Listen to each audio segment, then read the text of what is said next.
Okay, you know that moment. Right. You walk in the door after just a draining day, Yeah. and your brain it just zeroes in on that one thing, Mm-hmm. that super reliable comfort food. Or Mm. maybe it's like the gooey cheese in a grilled cheese sandwich. Oh, yeah. Or that creamy warm mac and cheese. Or maybe just that first amazing bite of pizza. We all have them, right? Oh, Our go-tos. they absolutely tap into something deep, don't they? It's not just about, filling your stomach. It's often tied up with good memories, feeling safe, that sort of thing. And that's exactly what we're diving into today. The sort of hidden side of these foods we love for Mm-hmm. comfort and, well, what they might actually be doing to our health long term. Right. We've got some really interesting material here that explores why we crave them so much and also the less obvious impacts. Yeah. So our mission today is really to understand that appeal, unpack the potential downsides that might be lurking there, Mm-hmm. and figure out how we can maybe still enjoy these things but be smarter about our health. Absolutely. It's about balance. So let's get right into it. Are these foods, these indulgences that feel so innocent, are they really as harmless as they seem? Because what I've been reading suggests there's definitely more to the story, nutritionally speaking. For sure. And it's fascinating how deep that appeal goes, like you said, rooted in our experiences. Think about it, that mac and cheese. Maybe it takes you right back to being a kid. Totally. Or pizza reminds you of, I don't know, late nights studying with friends or something. It's more than just taste. It's the whole package, the memories, the feeling of solace they can bring almost instantly. Okay, so let's unpack why that pull is so powerful. Yeah. You mentioned nostalgia and obviously the taste and texture.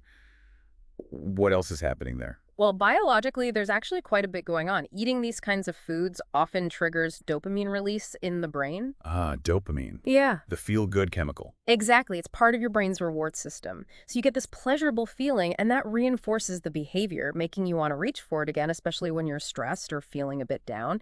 It creates this really powerful feedback loop. So our brains are kind of wired to chase that little burst of happiness. Right. And, it makes sense. The material mentions how in a world that feels, well, pretty overwhelming sometimes, Mm-hmm. comfort foods can offer this reliable sense of control. They're familiar, they're easy, Dependable. yeah, dependable, and let's be real, they usually taste amazing. They do. There's a predictability there that can be incredibly soothing when everything else feels chaotic. You know exactly what you're getting. But here's where it gets tricky, right? This connection is described almost like a double-edged sword. That's a good way to put it. That quick relief feels great, sure, but it also doesn't actually fix the underlying problem, the stress, the sadness. Right. It just papers over it for a bit. And that can kickstart this whole cycle. You crave comfort, you eat it, maybe you feel a bit guilty or sluggish after, Mm-hmm. and then you need more comfort food to deal with those feelings. That cycle is a really key concern because, like you said, the food offers a temporary lift, but the root causes, they're still there.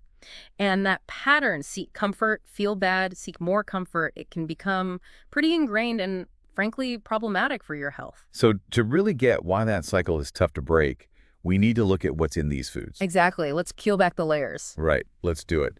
Because some of these favorites, well, the nutrition label tells a story. Let's start with the classic. Yeah. Mac and cheese, creamy, delicious.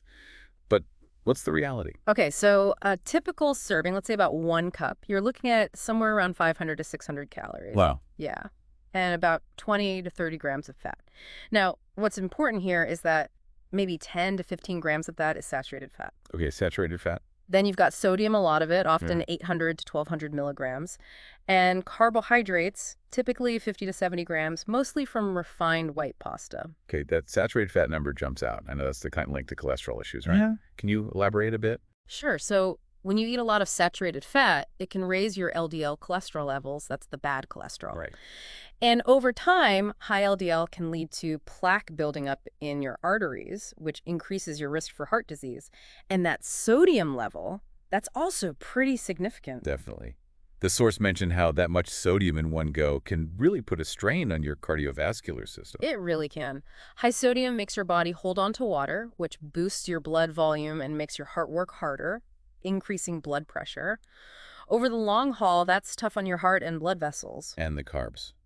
Refined pasta. Yeah, those break down really quickly into sugar in your bloodstream. So you get that quick energy spike, but then the crash. Leaving you feeling hungry again pretty soon. Exactly. And potentially craving more of the same.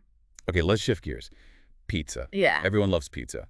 So versatile, but nutritionally? Well, for a single slice of, say, a large pepperoni pizza, you're generally in the ballpark of 250 to 350 Per calories slice. per slice. Fat-wise, maybe 10 to 15 grams, with about 5 to 7 grams of that being saturated. Sodium, again, pretty high, 600 to 800 milligrams. And carbs, around 30 to 40 grams, mostly from that refined white flour crust. And it's so easy to forget how quickly that adds up, right? Yeah. Like thick crust, stuffed crust, extra cheese, all meat toppings. Oh, absolutely. Those numbers can skyrocket really fast. That just one slice idea can be deceptive. Yeah. And you see similar issues as with the mac and cheese. The refined flour messes with your blood sugar, and the saturated fat and sodium aren't great for your heart health. So regular pizza nights, especially if it's like multiple slices loaded up, that adds up over time. It really does. The research links frequent consumption, especially in larger amounts, to things like weight gain, a higher risk of type 2 diabetes, and again, heart disease. It's that cumulative effect. Right. It's the pattern. Okay, let's talk sweets. Cookies, cakes, Mm. pure indulgence, right? What's the breakdown there? They definitely feel like indulgence. Take a standard chocolate chip cookie, maybe around 30 grams. You're looking at roughly 100 to 150 calories, Correct. about 8 to 12 grams of sugar, 5 to 7 grams of fat, maybe 2 or 3 grams saturated, and 15 to 20 grams of refined carbs. And cake? Like a slice of chocolate cake. That can be significantly more. You could easily be looking at 400 calories or even more. Fat could be around 20 grams, and the sugar, often upwards of 30 grams in just one slice. Wow, 30 grams of sugar. Yeah. That's a lot. And this is where that term empty calories really fits, isn't it? Absolutely. You're getting the calories, the sugar, the fat, but not much in the way of vitamins, minerals, or fiber. It contributes to weight gain and those blood sugar swings we talked about. And that high sugar intake consistently, that's linked to insulin resistance. Yes, exactly. When your body is constantly flooded with sugar, your cells can become less sensitive to insulin, the hormone that's supposed to help glucose get into your cells for energy. That's insulin resistance, and it's a major step towards type 2 diabetes. Even something simple like a grilled cheese. Seems basic, but there's a story there too. There is. You take typical white bread, butter, maybe some processed cheese. You can easily hit 400 to 500 calories. Okay. Fat content, around 20 to 25 grams, and again, a significant chunk, maybe 10 to 12 grams, is saturated. Sodium's up there too, 700 to 1,000 milligrams. And carbs from the white bread, maybe 30 to 40 grams. So again, high saturated fat, high sodium. And the white bread itself doesn't offer much nutritionally. Pretty minimal, yeah. It's another example of how even seemingly simple comfort foods can pack a punch in terms of calories, unhealthy fats, and sodium without delivering much nutritional benefit. Cardiovascular risks are a concern there too. Okay, last one in this category. The dynamic duo of fried chicken and French fries. Crispy, savory, very popular. Very popular and often very high in everything we've been discussing. A small fried chicken meal, maybe 3 pieces, with a medium fries. You could easily be in the 800 to 1,200 calorie range. Jeez. Fat can be really high, 40 to 60 grams. And crucially, this often includes not just saturated fat, maybe 10, 15 grams, but potentially trans fats too, depending on the frying oil. Trans fats. We hear those are particularly bad. Why is that? Trans fats are mostly artificial fats, and they're sort of double trouble for cholesterol. They raise your bad LDL cholesterol and lower your good HDL cholesterol. That combination significantly increases heart disease risk. They're really something to avoid as much as possible. Okay. And the sodium in that fried chicken meal. Astronomical, often 1,500 to 2,000 milligrams or even more. That's near or even over the entire recommended daily limit for many people in just one meal. Wow. And carbs, from the breading and the fries, usually 60 to 80 grams, mostly refined. So huge calorie load, tons of sodium contributing to high blood pressure risk, potentially harmful fats. It's quite a package. It is, and regular consumption of these deep-fried foods is strongly associated with weight gain, obesity, hypertension, and other chronic conditions. It really paints a picture, doesn't it? It certainly does. The nutritional breakdown alone is eye-opening. But the impact doesn't stop there, does it? Yeah. The material talks about other hidden dangers, starting with inflammation. Yeah, that's a big one. Inflammation is a word we hear a lot, and basically it's your body's natural response to injury or invaders. But the problem is chronic, low-grade inflammation. Okay. And many things common in comfort foods, processed ingredients, lots of sugar, unhealthy fats like saturated and trans fats can actually trigger this chronic inflammation throughout the body. And this isn't just like a sore muscle. This chronic inflammation is linked to some really serious diseases. Unfortunately, yes. The source material connects it to several major conditions. Think heart disease inflammation contributes to that plaque buildup in arteries, which those unhealthy fats also promote. Right. Type 2 diabetes, the insulin resistance we discussed, is closely linked with chronic inflammation, often fueled by diets high in sugar and refined carbs. Obesity itself is now seen as a state of chronic low-grade inflammation, partly driven by those calorie-dense processed foods. And there's even research suggesting links between chronic inflammation and a higher risk for some types of cancer. Wow. And it's not just physical health, right? There's a potential link to mental health, too. That's a really significant and growing area of research. There's evidence suggesting that chronic inflammation in the body can affect the brain and potentially contribute to or worsen mood disorders like depression and anxiety. How does that work? Well, the thinking is that inflammatory molecules might interfere with brain signaling and function. And it could create this vicious cycle, right? Feeling down might lead to eating inflammatory comfort foods, which increases inflammation, potentially making you feel worse. Which then makes you want more comfort food. Ugh. Exactly. It's a tough loop. Okay, so inflammation is one hidden danger. We also touched on blood sugar and insulin resistance before, but it seems worth reinforcing. Definitely. Those rapid spikes and crashes in blood sugar from refined carbs and sugars aren't just about temporary energy slumps. Doing that over and over, as the article explains, makes your body work overtime producing insulin. And eventually, the body just stops responding as well. That's essentially insulin resistance. Your cells become less sensitive to insulin signal to take up glucose. This is a key driver of type 2 diabetes, and it also encourages your body to store that excess glucose as fat, contributing to weight gain. Okay. And then there are things we might not even think about much.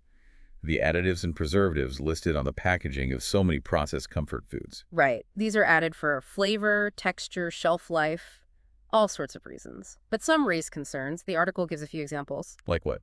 Well, artificial colors have been studied for links to hyperactivity in some kids, and there are ongoing questions about potential cancer risks, though the evidence is debated. MSG monosodium glutamate. Some people report headaches or other reactions. Nitrates and nitrites, often used in processed meats like bacon or hot dogs, have been linked to an increased risk of certain cancers with regular consumption. But these are generally approved by food safety agencies, right? In small amounts. They are, typically. But the concern highlighted is about the cumulative effect. If you're eating these processed foods frequently, your total exposure over months and years adds up. What does that long-term combined exposure mean? That's the question. Right. The dose makes the poison, potentially over time. Exactly. And this kind of brings us back full circle to that emotional eating cycle. Yeah, the article defines it really clearly. Basically using food to cope with negative feelings instead of addressing them directly. And it ties back to that dopamine reward system. Your brain learns to associate these foods with temporary relief or pleasure. But it is temporary, isn't it? That's the catch. Absolutely. The relief is short-lived. And often it's followed by feelings of guilt, maybe physical sluggishness, sometimes even more stress because you feel bad about what you ate. Which, ironically, can just trigger the desire for more comfort food. Precisely. It's a self-feeding loop. And the consequences, as the material outlines, can include weight gain, poor mental health due to guilt and low energy, and just reinforcing an unhealthy way of coping with emotions. So breaking that cycle means dealing with the emotions and the food habits. It really requires tackling both sides of the equation, yeah. The whole psychological piece is so complex, you get that quick mood boost from dopamine. That immediate hit. But then, long term, what's the impact on overall mental well-being? Well, the article points out that paradox. The short-term lift versus the potential long-term drag, the poor nutritional quality, the high calories, they can actually lead to feeling lethargic, guilty, low energy. And that can definitely worsen your overall mental state over time. And there's research actually linking diets high in processed stuff and sugar to a greater risk of depression and anxiety. Yes, there is. It's a growing field. But the potential mechanisms involve things like that chronic inflammation we talked about and those unstable blood sugar levels impacting brain function and mood. It all seems interconnected. Very much so. And we can't forget the social and cultural angle either. Comfort foods are often tied to happy occasions, right? Holidays, family dinners, celebrations. Totally. Grandma's cookies, pizza parties. Exactly. And those positive associations, that social connection wrapped up in the food, can make it even harder to moderate sometimes. Saying no might feel like you're missing out on more than just the food. That's a really good point. Okay, so we've painted a picture of the potential problems. But the good news is we're not just left there, right? The sources offer a lot of practical strategies for making healthier choices without totally giving up comfort. Absolutely. It's not about deprivation, it's about smarter strategies. So first up, mindful portions. Sounds simple, but probably effective. It's fundamental, just being aware of how much you're eating. The suggestion is often to enjoy a smaller amount of the real deal comfort food, but pair it with something healthier. Right. Like having a couple of slices of pizza, but loading up your plate with a big side salad first. Or having a smaller bowl of mac and cheese, but adding a side of steamed broccoli or green beans. It helps fill you up with nutrients and reduces the overall impact of the less healthy part. Okay, that makes sense. Another big one seems to be ingredient swaps, making healthier versions at home. Yes, this gives you so much control. The article has great examples. For mac and cheese, try using whole wheat pasta for more fiber. Good idea. Maybe use less cheese or a stronger flavored cheese so you need less. Sneak in some veggies like pureed butternut squash or spinach into the sauce. Use low-fat milk or even a plant-based milk. Oh, smart. What about for pizza? Think thin crust, maybe whole wheat. Pile on the veggies, peppers, onions, mushrooms, spinach. Go lighter on the cheese or try a dairy-free version. And choose lean proteins like grilled chicken instead of pepperoni or sausage. And for sweets, like cookies. You could use whole wheat flour or oat flour. Cut back on the sugar. Maybe use some applesauce or mashed banana for moisture and sweetness. Add things like oats, nuts, or dried fruit for extra nutrients and texture. Even grilled cheese can be improved. Sure. Use whole grain bread. Maybe just one slice of cheese instead of two. Add some tomato slices, maybe some avocado or spinach in there. Little changes add up. And for things usually fried. Baking or air frying is the way to go. You get crispiness without all the oil. Season things well with herbs and spices for flavor instead of relying just on fat and salt. Making it yourself seems like a recurring theme here. It really is key. When you cook at home, you know exactly what's going in. You can choose higher quality ingredients, control the salt, sugar, and fat levels, and just generally make it much healthier while still hitting that comfort spot. Okay, but what about the emotional side? If you're reaching for food because you're stressed or sad, just making healthier mac and cheese might not cut it. Excellent point. Addressing the emotional eating trigger is crucial. The article stresses identifying why you're reaching for that food. What feeling are you trying to soothe or avoid? Right. Awareness first. Then finding non-food coping mechanisms. The suggestions are really practical. Get some exercise that releases endorphins, natural mood boosters. Okay. Try mindfulness practices, meditation, deep breathing to calm your nervous system. Engage in a hobby you enjoy to distract yourself and get absorbed in something positive. Social support too? Definitely. Talk to a friend, family member, partner. Sometimes just voicing what you're feeling can make a huge difference. These are great alternatives. Yeah. And the material also suggests exploring foods that are naturally comforting but also healthy. Yes. Thinking beyond the usual suspects. Like a warm, nourishing bowl of vegetable or lentil soup feels incredibly comforting, especially when it's cold and it's packed with nutrients. Good one. Or maybe some healthy baked goods, whole grain muffins, banana bread made with less sugar. Smoothies can be great, creamy, sweet, but you can pack them with fruit, yogurt, even spinach. Sneaky greens. Exactly. And don't underestimate roasted vegetables. Things like sweet potatoes, carrots, Brussels sprouts. Toss them with a little olive oil and herbs. Roast until they're sweet and caramelized. Really satisfying and savory. That sounds genuinely good. Planning ahead is mentioned too, like having the good stuff on hand. Super important. If your kitchen is stocked with healthy options, whole grains, nuts, seeds, fruit, veggies, lean proteins, you're much less likely to make an impulsive, unhealthy choice when a craving hits or you're tired. You set yourself up for success. Makes sense. Prepare for those moments. Mm-hmm. And finally, in this section, a really important reminder. Practice balance. It's not about being perfect. Absolutely not. Occasional indulgence is totally fine. Enjoying your absolute favorite comfort foods sometimes is part of a healthy relationship with food, as long as it's balanced out by mostly nutrient-dense choices and an overall healthy lifestyle. It's about the big picture. That's reassuring. It's not all or nothing. Definitely not. So, moving beyond specific foods, the article really pushes for building a healthier relationship with food overall, shifting the focus a bit. Yeah, it's about getting more mindful. Less about just labeling foods good or bad, and more about understanding why we eat what we eat and how it genuinely makes us feel physically and emotionally. Tuning in more. Exactly. Recognizing that food serves many purposes: fuel, pleasure, social connection, tradition, but it shouldn't be our only source of comfort or coping mechanism. That's a key distinction. Food is part of life, not the whole solution. Precisely. And the advice is to set realistic goals. Don't try to overhaul everything overnight. Maybe start with adding one more vegetable serving a day or trying one new healthy recipe a week. Small steps. And being kind to yourself if you slip up. Hugely important. Self-compassion is crucial. Everyone has off days or makes choices they regret later. The key is not to spiral into guilt, but to acknowledge it, learn from it if possible, and just get back on track with your next meal or snack. Education is also highlighted as empowering. Yes. Learning to read labels, understanding what ingredients actually are, getting a better sense of portion sizes, noticing how different foods affect your energy and mood. The more you know, the better choices you can make. Knowledge is power, as they say. It really is in this context. And finally, don't be afraid to seek support if you need it. That could be a registered dietitian for personalized nutrition advice, a therapist to work on emotional eating patterns, or even just supportive friends, family, or online groups who share similar goals. That's great advice. You don't have to do it alone. Nobody does. Okay, so wrapping this all up, it seems clear that comfort foods, while they bring joy and nostalgia, they definitely come with some hidden potential health costs. That's a fair summary. The nutritional profile is often high in calories, unhealthy fats, sugar, sodium, combined with their potential to fuel inflammation, mess with blood sugar, and get tangled up in emotional eating cycles.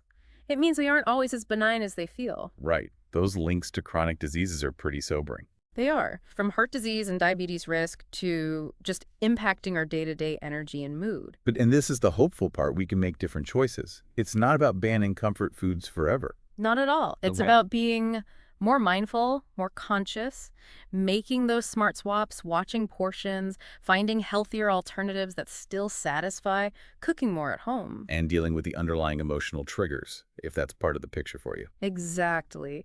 It's about finding that sustainable balance where you can still enjoy the foods you love, but in a way that supports your long-term health and well-being. Cultivating that greater awareness is key. Understanding your why. Precisely. Developing that healthier overall relationship with food, understanding its role, and listening to how it truly makes your body and mind feel. So maybe the final thought for you, the listener, is to reflect a bit on your own go-to comfort foods.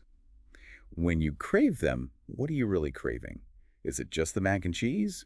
Or is it maybe a feeling, comfort, connection, stress relief, boredom relief? That's a powerful question to ask yourself. Because understanding those deeper drivers, that's what can empower you to make smarter, more intentional choices that truly nourish you, body and soul, in the long run. Well said. Thanks for taking this deep dive with us today. Hopefully it's given you some food for thought.